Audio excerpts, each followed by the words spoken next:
Hey everybody, how's it going today?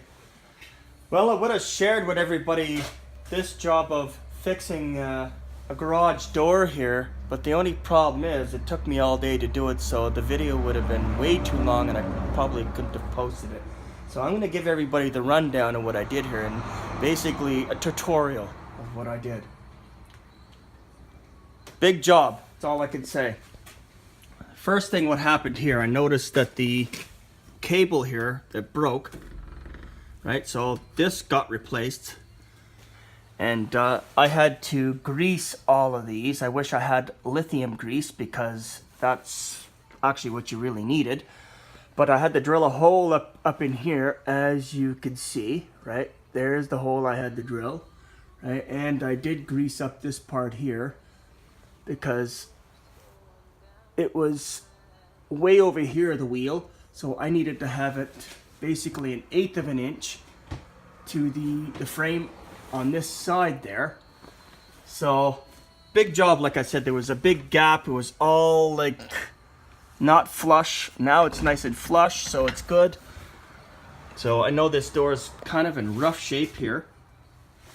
So this here I still gotta fix up still. It was all bent and everything else, so it's nice and straight now. Locks on both sides. I had to adjust this because only one side at a time would lock, so there's a little shaft here that you can move up and down, and your locking system actually corresponds with that. As you can see, there's a little plate right here. So you undo these bolts and it slides up and down to adjust your locking system. So now both sides actually work real nice, so I'm happy for that. This side was the real worst. See, now it's like basically flush. I had to shim it, you see, because of space, right? So it was all off kilter. As you notice, this one here was the same. So I looked off of this one here, right, of how it was. And this wheel is sort of the same as this wheel over there, but there was no hole in that one. So that's why I had to customize it and then re-knot it. This one, it's operating really differently, so I got the idea off of that. As you notice, the only grease I did have was engine grease, and I didn't have to grease this. The only thing I had to grease was where all the bearings are in the wheels. They should be free-flowing, right? So as you could tell, it really rolls really good. Well, except for that one, actually. So way better than it was.